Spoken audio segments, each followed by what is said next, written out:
Hello, Plainview Elementary students and families. Mrs. Thompson here, and I am going to get us started off on our second Two Schools, One Book. Before I get started on reading, I just wanted to give a huge shout out again to Plainview Pullet and Michael's Foods for donating all of the money that bought these books and our last books and all of the prizes. So thank you, thank you, thank you from all of us. All right, so we are going to start with chapter 1, and it's called The Return of Mrs. Brisbane. Today was the worst day of my life. Miss Mack left room 26 of Longfellow School for good, and that's bad. Worse yet, Mrs. Brisbane came back. Until today, I didn't even know there was a Mrs. Brisbane. Lucky me. Now, I want to know, what was Miss Mack thinking? She must have known that soon she'd be leaving, without me, and that Mrs. Brisbane would come back to room 26 and I'd be stuck with her. I still love Miss Mack more than any human or hamster on earth, but what was she thinking? You can learn a lot about yourself by taking care of another species, she told me on the way home the day she got me. You'll teach those kids a thing or two. That's what she was thinking. I don't think she was thinking very clearly. I'm never going to squeak to her again. Of course, I'll probably never see her again because she is gone, gone, gone. But if she comes back, I'm not going to look at her. I know that last sentence doesn't make sense. It's hard to make sense when your heart is broken. On the other hand, until Miss Mack arrived, I was going nowhere down at Pet-O-Rama. My days were spent sitting around, looking at a bunch of furry things in cages just like mine. We were treated all right. Regular meals, clean cages, music piped in all day. Over the music, Carl, the store clerk, would answer the phone. Open 9 to 9, 7 days a week, corner of 5th and Alder, next to the Dairy Maid. Back then, I feared I'd never see 5th and Alder, much less the Dairy Maid. Sometimes I'd see human eyes and noses, not always as clean as they should be, poking up against the glass. Nothing ever came of it. The children were excited to see me, but the parents usually had other ideas. Oh, come see the fishes, Cornelia. So colorful and so much easier to take care of than a hamster, Mama might say. Or, no, Norbert. They have the cutest little puppies over here. After all, a dog is a boy's best friend. So, there we were. Hamsters, gerbils, mice, and guinea pigs, not nearly as popular as the fish or cats or dogs. I suspected that I'd be spinning my wheel at Pet-O-Rama forever. But once Miss Mack carried me out the door, a short 6 weeks ago, my life changed fast, fast, fast. I saw 5th, I saw Alder, I saw Dairy Maid with a statue of a cow in an apron outside. I was dozing when she first came to Pet-O-Rama, as I do during the day because hamsters are more active at night. Hello, a warm voice awakened me.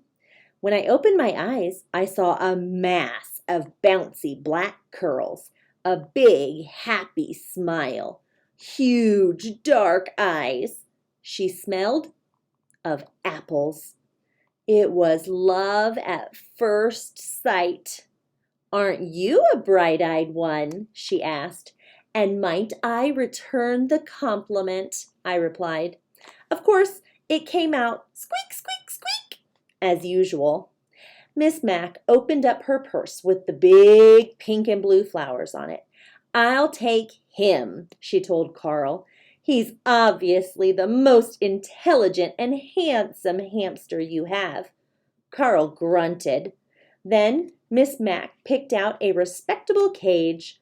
Okay, not the 3-story pagoda I had my eye on, but a nice cage. And soon, amid squeals of encouragement from my friends in the small pet department, from the teeniest white mouse to the lumbering chinchilla, I left Pet-O-Rama with high hopes. We sped down the street in Miss Mac's bright yellow car. She called it a bug, but I could see it was really a car. She carried my cage up the stairs to her apartment. We ate apples and watched TV. She let me run around outside my cage. She gave me my very own name, Humphrey. And she told me all about room 26, where we'd be going the next morning. And since you are an intelligent hamster who is going to school, I have a present for you, Humphrey, she said. Then she gave me a tiny little notebook and a tiny little pencil. I got these for you at the doll shop, she explained. She tucked them behind my mirror where no one could see them except me. Of course, it might be a while before you learn to read and write, she continued, but you're smart, and I know you'll catch on fast. Little did she know, I could already make out some words from my long, boring days at Pet-O-Rama. Words like chew toys, kibble, and pooper scoopers. Remember, a hamster is grown up at about 5 weeks old. So, if I could learn all the skills I needed for life in 5 weeks, how long could it possibly take to learn to read? I'll tell you, a week. Yep, in a week I could read and even write a little with my tiny pencil. In addition to schoolwork, I learned quite a bit about the other students in room 26, like lower your voice, AJ, and speak up, Say, and wait for the bell, Garth, and Golden Miranda. Even though I found out her name was really Miranda Golden, I thought of her as Golden Miranda because of her long blonde hair. After all, I am a golden hamster. Yes, life in room 26 suited me well during the day. My cage had all the comforts a hamster could ask for. I had bars on the windows to protect me from my enemies. I had little sleeping house in the corner where no one could see me or bother me. There was my wheel to spin on, of course, and a lovely pile of nesting materials.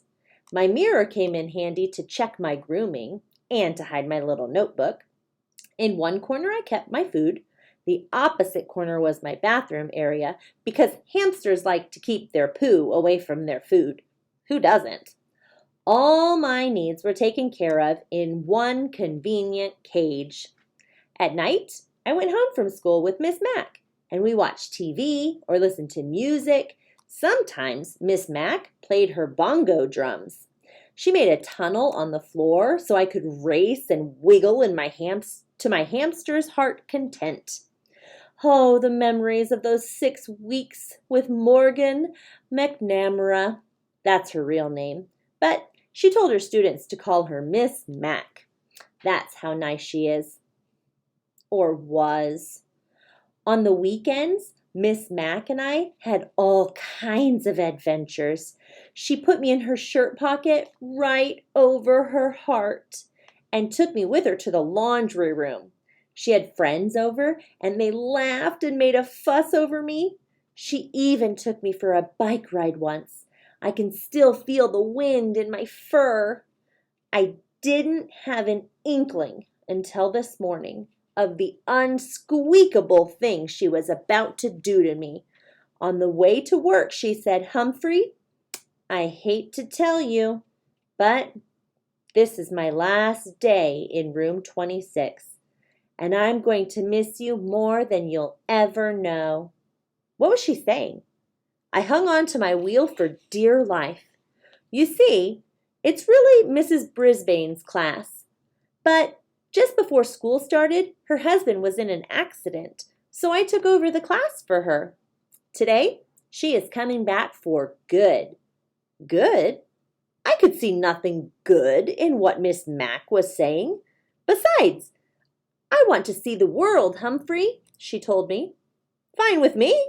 I've thoroughly enjoyed all of the world I've seen so far, and would go to the ends of the earth with Miss Mac. But she wasn't finished yet.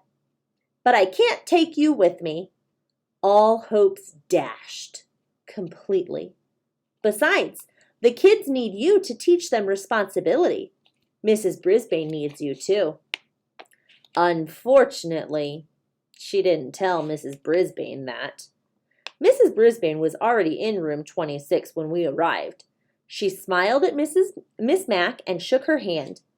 Then she frowned at me and said, "Is that some kind of rodent?" Miss Mac gave her speech about how kids can learn from taking care of another species. Mrs. Brisbane looked horrified and said, "I can't stand rodents. Take it back." Miss Mac didn't bat an eyelash. She put my cage in its usual place next to the window and said the kids were already very attached to me. She attached Dr. Harvey H. Hammer's Guide to Care and Feeding of Hamsters to my cage, along with a chart to make sure I was fed and my cage was cleaned on time. "The children know what to do. You won't have to do a thing," Miss Mac said to as Mrs. Brisbane glared at me. Just then, my fellow students came streaming into the room, and within a half hour, Miss Mac had said goodbye to everyone, including me. "I'll never forget you, Humphrey," she whispered. "Don't you forget me either." "Not likely, but I don't know if I'll ever forgive you," I squeaked. And then she was gone. Without me. Mrs. Brisbane didn't even come close to my cage until recess. Then she walked over and said, "Mister, you've got to go." But she doesn't know my secret. The latch on my cage door doesn't work. It never has. It's the lock that doesn't lock.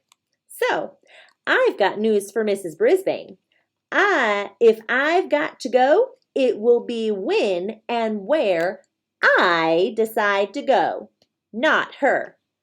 Meanwhile, I'm not turning my back on this woman, not for a second. If I ever disappear and someone finds this notebook, just check out Miss Brisbane, please. Tip 1. Choose your new hamster's home very carefully and make sure it's secure. Hamsters are skillful escape artists, and once out of their cages, they are very difficult to find. Guide to Care and Feeding of Hamsters by Dr. Harvey H. Hammer. All right, friends, that was Chapter 1 from The World According to Humphrey.